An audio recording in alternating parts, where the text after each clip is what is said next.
pada hikamnya Ibn Athaillah Sakandari, kita sudah masuk hikam yang ketiga. Hikmah yang ketiga adalah Ibn Athaillah Sakandari menyebutkan sawabikul himami. Sawabikul himam, qala al-musannif, qala Imam Ibn Athaillah Sakandari rahimahullah ta'ala, nafa'ana Allah bihi wa bi'ulumihi wa bi'ulumi masyaihihi fi daraini, ila anqal sawabiqul himami la takhriqu aswaral aqdari. Himmah itu semangat, semangat dalam bekerja, semangat dalam ibadah, semangat dalam mengerjakan apapun, sama itu himmam. Kalau sudah himam sabiqah, himmah yang sangat kuat, jadi himmam yang mengalahkan segalanya.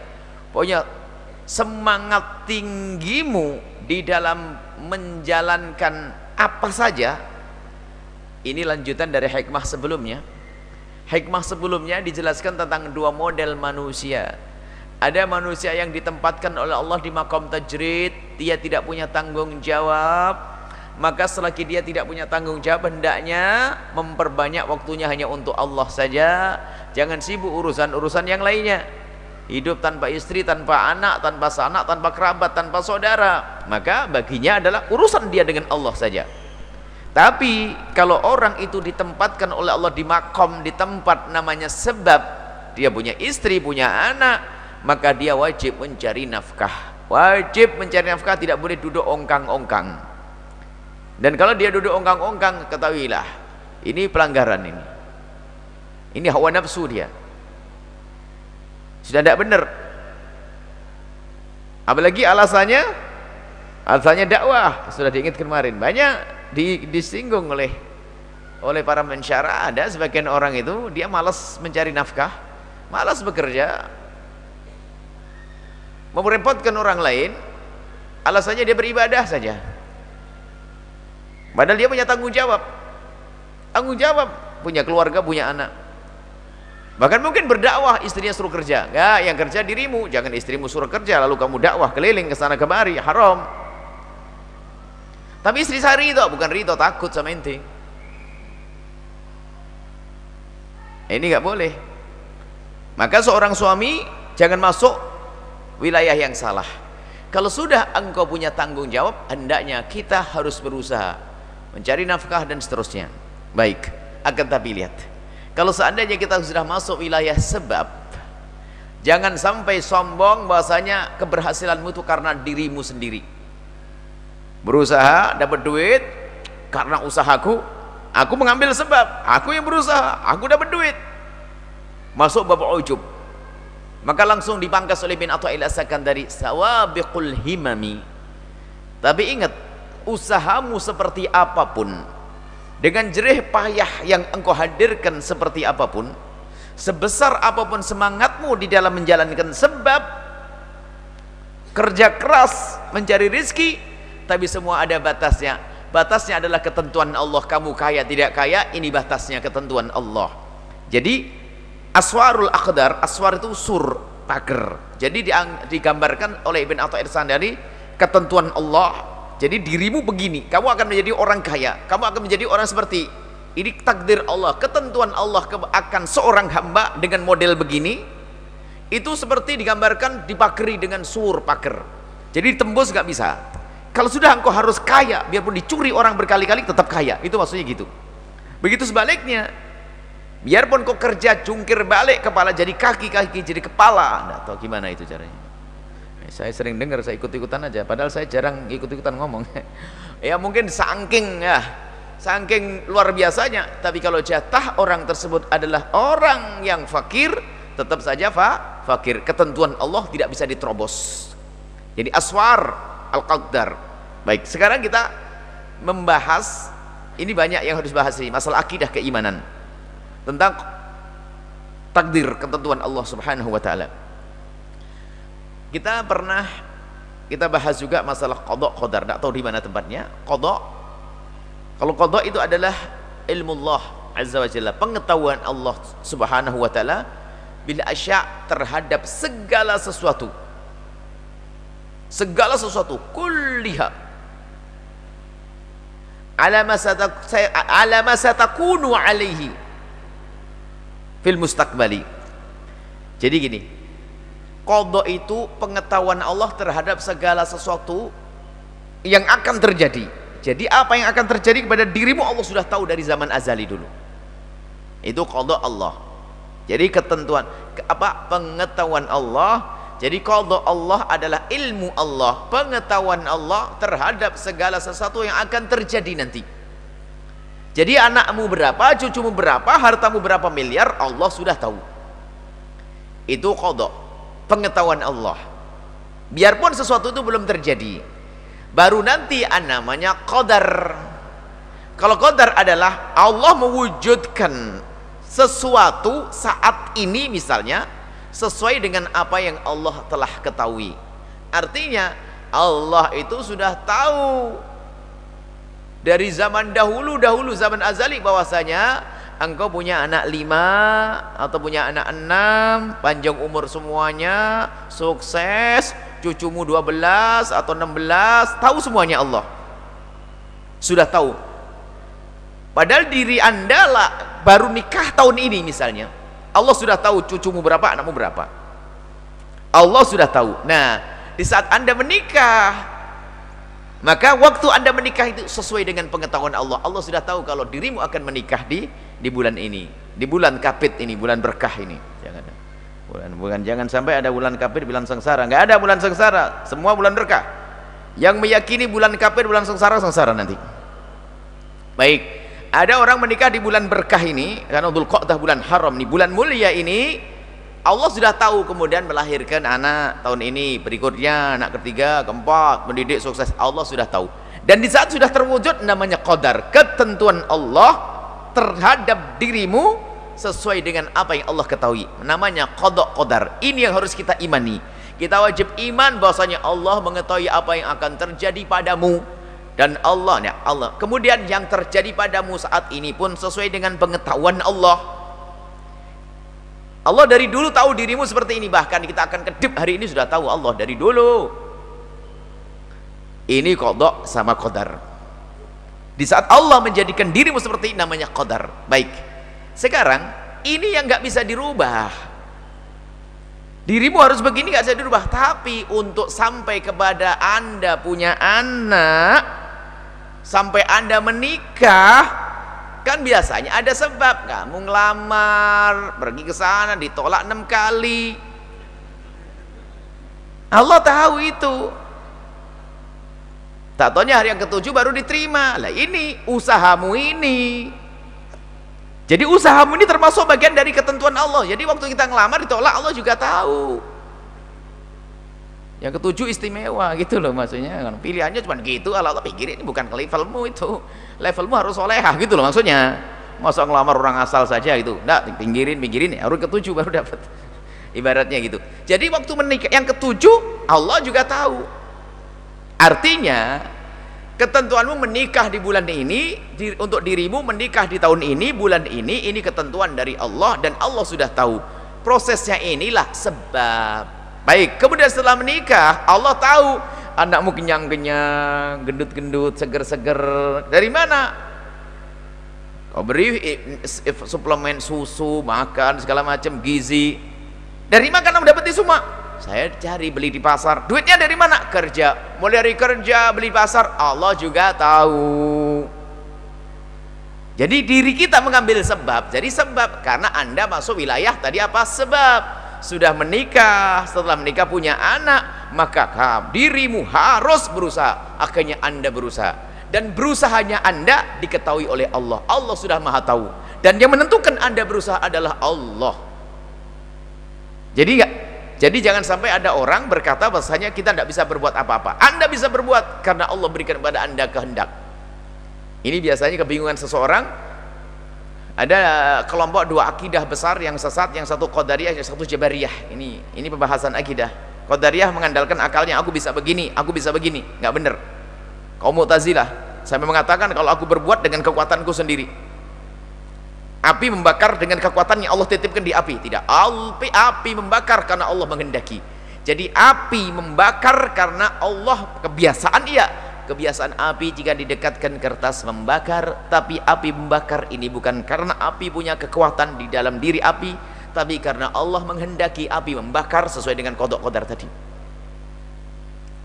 Baik, kemudian nah ini kalau sudah orang tahu bahwasanya semua yang terjadi ini diketahui oleh Allah, maka dirimu itu kaya diketahui oleh Allah, dia fakir diketahui juga oleh Allah. Baik, maksudnya apa?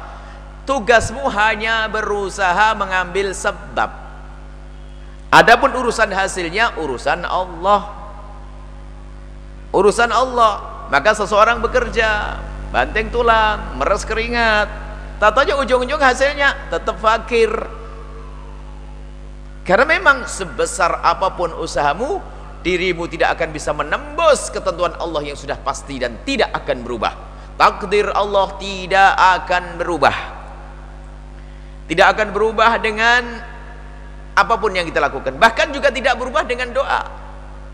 Tapi yang harus kita pahami, doa adalah bagian daripada takdir Allah. Doa bagian daripada takdir Allah. Sebab apa? Yang terjadi pada kita diketahui oleh Allah dan tidak ada perubahan sudah. Jadi misalnya memang di mata manusia akan terlihat perubahan di mata manusia, tapi bagi Allah nggak ada yang berubah. Misalnya sekarang saya merasa lapar, kemudian di saat saya lapar saya harus mengambil piring, setelah itu saya ngambil nasi, saya ambil lauk, saya makan. Setengah jam kemudian selesai makan, terasa perut saya kenyang. Dalam bahasa manusia apa? Karena makan saya kenyang. Jadi seolah-olah dalam pemahaman kita adalah makanku yang menjadikan aku kenyang. Baik, jadi seolah-olah laparku telah aku rubah menjadi kenyang. Itu kan di dalam bahasa manusia. Tapi bagi Allah, kamu kenyang sudah tahu dari dahulu Allah. Kalau dirimu bakal yang di mata Allah tidak ada yang berubah. Di mata Allah ya sudah, hidupmu seperti ini masa kecil dengan disayang oleh orang tua, masa gede begini, Allah sudah tahu. Ini dalam masalah pengetahuan Allah, qada dan qadar Allah. Adapun kita menjalani hidup ini, tidak mungkin kita menjalani hidup kecuali dengan sesuai dengan qada dan qadar Allah, kecuali sesuai dengan ketentuan Allah. Tidak ada satupun hamba yang bisa menjalani hidup ini tanpa sesuai dengan qada Allah. Nggak mungkin. Nggak mungkin, pasti sesuai dengan qada Allah, dengan ketentuan Allah. Nah, ketentuan Allah itu bagaimana? Nah, inilah yang harus kita pahami. Ketentuan Allah tidak ada yang tahu kecuali Allah. Tapi bagi kita apa? Bagi kita adalah menggunakan apa yang Allah berikan kepada kita, yaitu akal untuk berpikir. Jadi akal kita berpikir, kemudian perasaan kita mau tidak mau itu nanti akhirnya perasaan yang Allah berikan kepada kita, rasa lapar, akhirnya kita bergerak. Kalau dicabut rasa lapar saja, lihat, mau sombong, oh saya bisa makan, saya kenyang. Hei, jangan sombong. Biarpun makanan Anda, badanmu sehat, tapi tak taunya oleh Allah dicabut rasa pengen makan, nggak mau makan, itu mual nanti. Ya, jangan sombong. Wah, ini saya bisa, saya mau makan, saya akan kenyang. Enggak. Rasa. Jadi rasa sendiri itu ternyata Allah berikan kepada kita untuk bisa makan. Nah ini, jadi apa yang Allah berikan kepada kita dari akal, dari rasa, inilah yang hendaknya kita ikuti. Kemudian di samping ada rasa dan akal yang Allah berikan kepada kita, di sana ada petunjuk dari siapa? Juga dari Allah. Maka muncullah, hadirlah seseorang yang ikut petunjuk.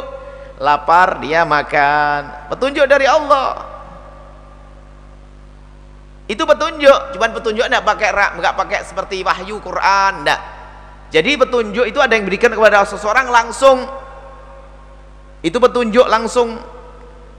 Adapun urusan kebenaran melalui Quran dan hadis, petunjuk wahyu. Kalau urusan seorang ibu tiba-tiba melahirkan sang anak, kucing pun demikian, serigala pun anaknya lahir, disayang, itu petunjuk dari Allah. Biarpun dia tidak bisa baca Quran, tapi petunjuk langsung. Kalau seandainya rasa kasih dan petunjuknya dicabut oleh Allah, nggak ngerti itu. Kalau itu anaknya nggak ngerti. Baik. Nah, petunjuk itu diberikan oleh Allah sehingga menjalankan dia sesuai dengan petunjuknya. Baik petunjuk yang tertulis di dalam Al-Quran, hadis Nabi yang dipahami ulama, atau yang dititipkan di dalam perasaan kita, sehingga kita rindu kepada anak kita. Kita pengen makan, kita patuh. Pengen seger, diberi oleh Allah ngantuk. Itu petunjuk juga sebetulnya. Cuman tidak ditulis. Jadi kalau kita tidak turuti, sakit kita. Saya nggak mau tidur, nggak mau. Coba mau ngapain? Pokoknya saya paksa itu, dia tetap ketiduran. Nggak boleh sombong. Kemudian apa lagi? Nah, petunjuk yang dituliskan. Ini loh, petunjuk. Ada yang namanya wahyu. Ada petunjuk buatan manusia. Tapi akal bisa mengerti juga. Contoh, kanan Tegal, kiri Surabaya, kiri Jakarta. Petunjuk kan? Anda punya akal. Coba, enggak usah, jangan sok ngingkari deh yang demikian. Anda pengen ke Tegal, ada rambu-rambu, rambu gede. Kanan Tegal, kiri Jakarta. Biar yakin betul, di Tegal ditunggu. Ada orang ngasih duit 100 juta. Coba.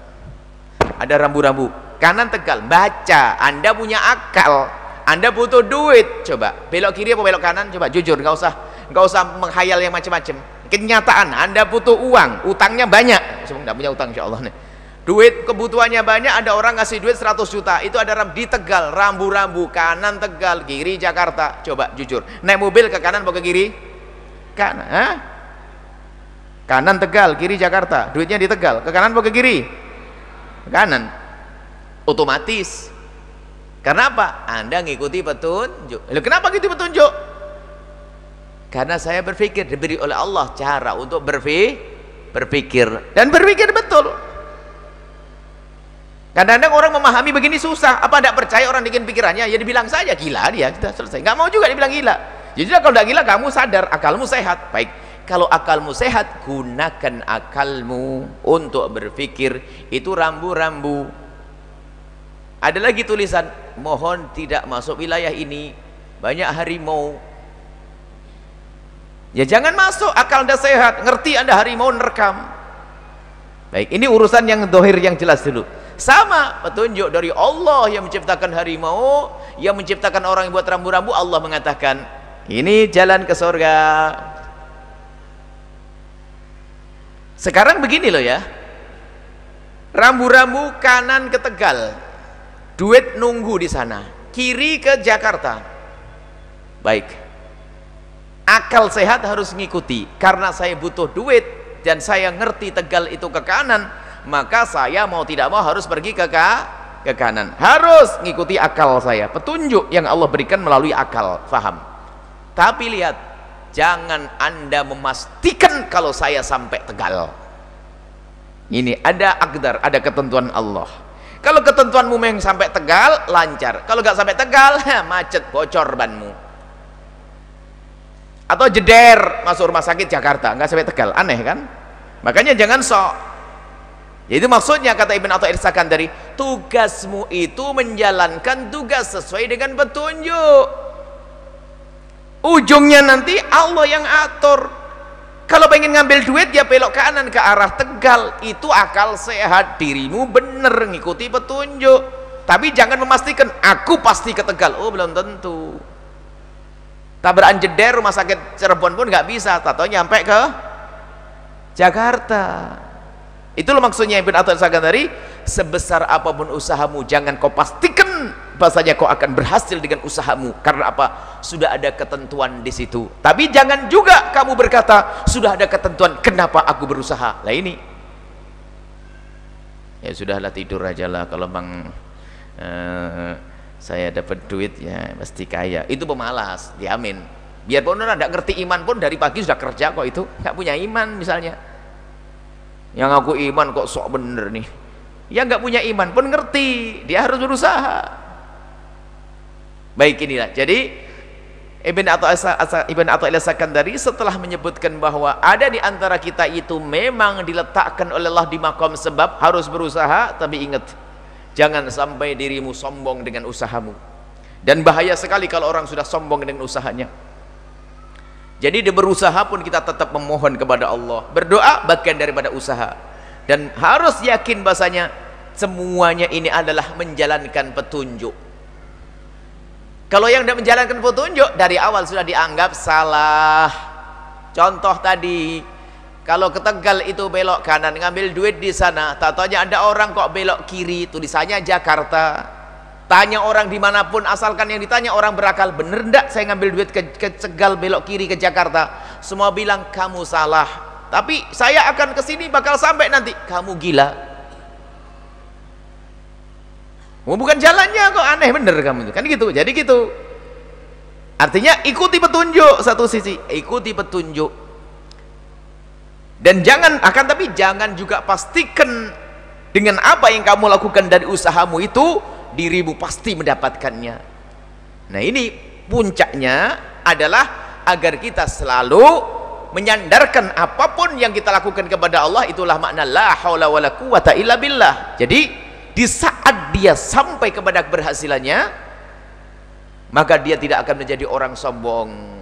Dan di saat tidak berhasil, dia tidak pernah putus asa. Ini dua hal yang harus diantisipasi. Dan oleh Ibn Athaillah akan tadi langsung diantisipasi. Sebab ada orang di saat berhasil, apakah dengan kekayaannya dan sebagainya, dia merasa ini adalah jerih payahku, aku sombong, maka menjadi ada orang pelit. Bahkan orang ahli ibadah pun bisa sombong. Aku bisa sholat, sombong dengan Allah. Aku sudah sholat begini banyak.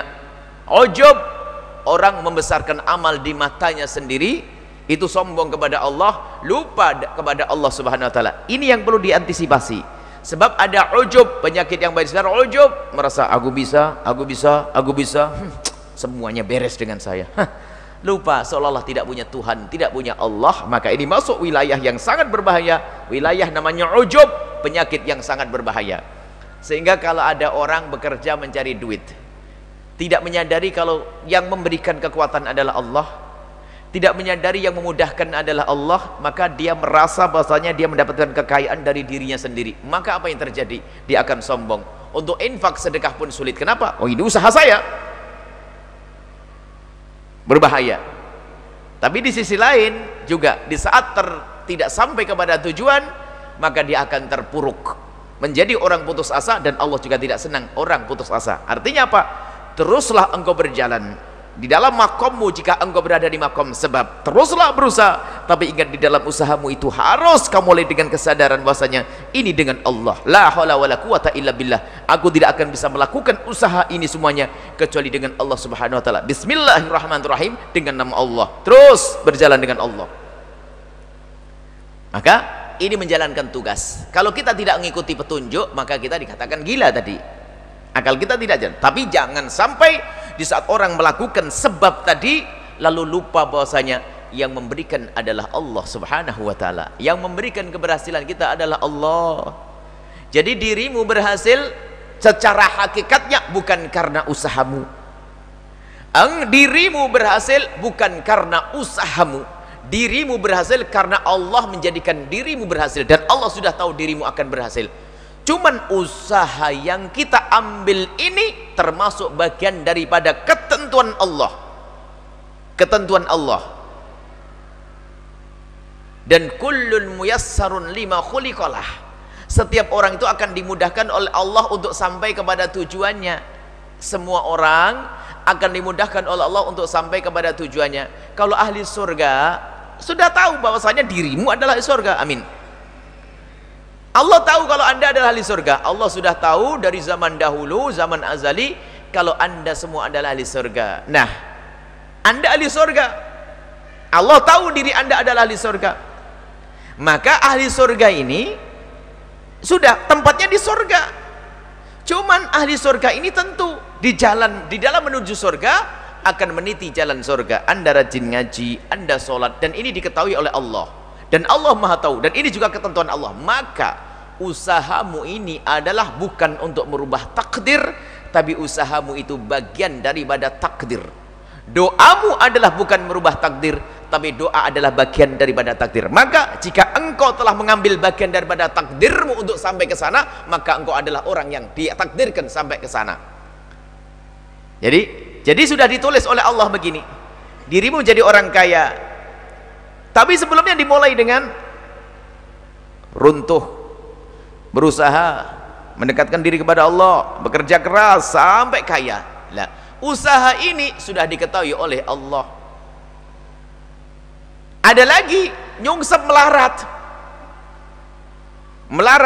padahal dia adalah macam-macam usaha, tapi usaha malas, tidur, akhirnya tidak dapat apa-apa.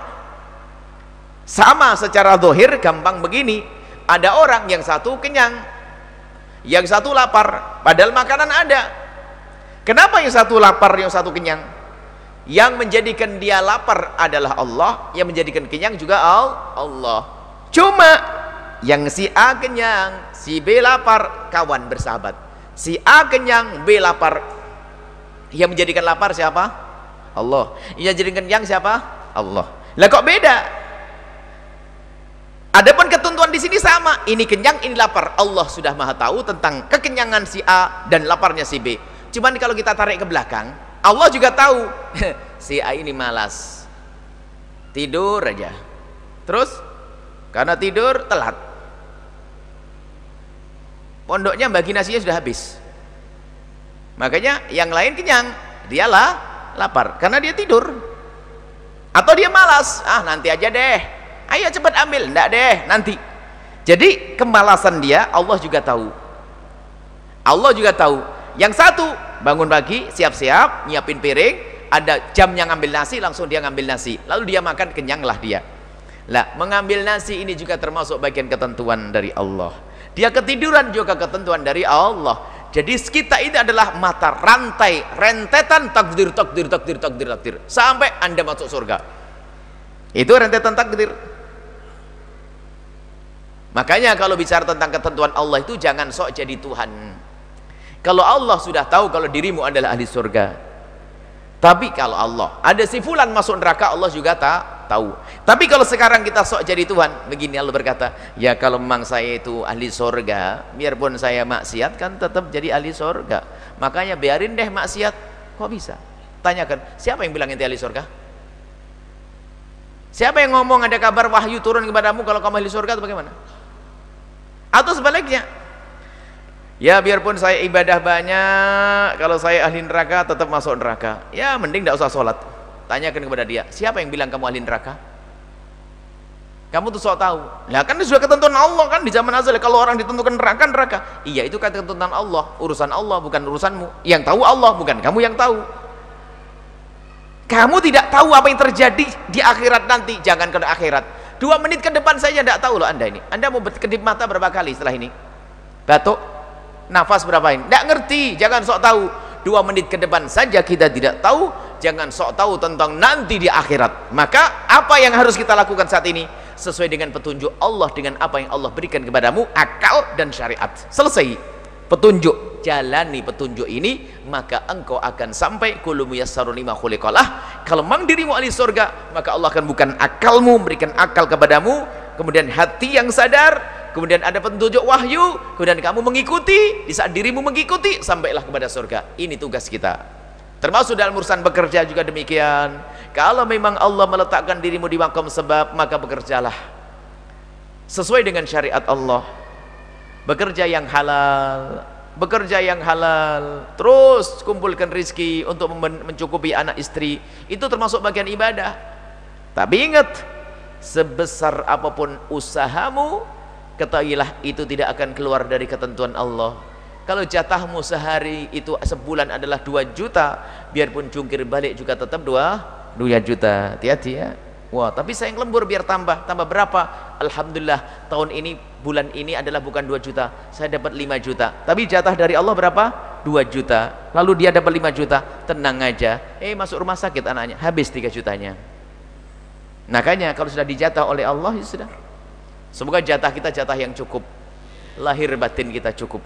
Baik, ini saja. Mari ya, setelah ini kita tutup. Jalani tugasmu yang berat dari makom sebab. Ngambil makom sebab, jalani dengan satu, jalani sebab ini sesuai dengan syariat. Kalau sebab itu tidak sesuai dengan syariat, seperti orang tidak ada sebab. Artinya apa? Bekerja, jangan sampai kita bekerja dengan cara yang haram. Jangan berhujah bahwa aku kan diletakkan oleh Allah di makom sebab, punya anak, istri dan sebagainya. Karena ini kewajiban. Ya, yang penting aku dapat duit. Ya, nyuri dah, nyopet, ngerampok. Oh, nggak bisa. Maka bahasa lain yang pernah kami sampaikan, sebaik apapun tujuanmu, jika cara untuk menggapai tujuan tersebut salah, maka dirimu tidak akan sampai kepada tujuan. Sebaik apapun tujuan, tapi kalau caranya salah, tidak akan sampai kepada tujuan. Bangun masjid adalah bagus, hebat. Semua orang mengatakan bangun masjid untuk sholat beribadah kepada Allah, bagus, baik. Tapi kalau ternyata kita menggerakkan orang untuk ngerampok bangun masjid, gimana ceritanya? Ngerampok untuk bangun masjidnya nggak diterima oleh Allah. Atau menggerakkan wanita untuk melacur, lalu hasilnya untuk bangun masjid, ya nggak diterima oleh Allah. Maka tujuan sebaik apapun, jika engkau ambil dengan cara yang salah, maka tidak akan ada hasilnya. Sedekah dengan rezeki yang haram tidak diterima oleh Allah. Mencari nafkah adalah ibadah, tapi kalau dengan cara yang haram tidak akan sampai kepada Allah. Maka dari itu lihat, semuanya sudah ditentukan oleh Allah, tinggal diri kita menjalani tugas. Lakukan dengan cara yang benar.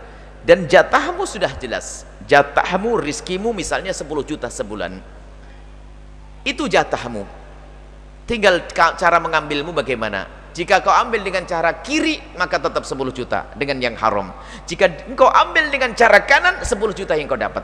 Artinya apa? Jatahmu. Makanya ambillah dengan cara yang benar. Sebab apa? Biarpun kita bekerja keras, kalau memang jatah kita seperti itu, tetap seperti itu. Lah karena kita sudah tahu jatah kita dan sudah ditentukan oleh Allah, maka ambillah dengan cara yang benar. Ambil sebab dengan cara yang benar. Jangan sampai gara-gara ngejar tujuan tersebut lalu dia melakukan yang haram, maka tidak akan sampai kepada Allah. Inilah yang ingin disampaikan pesan oleh Ibn Atha al-Sakandari.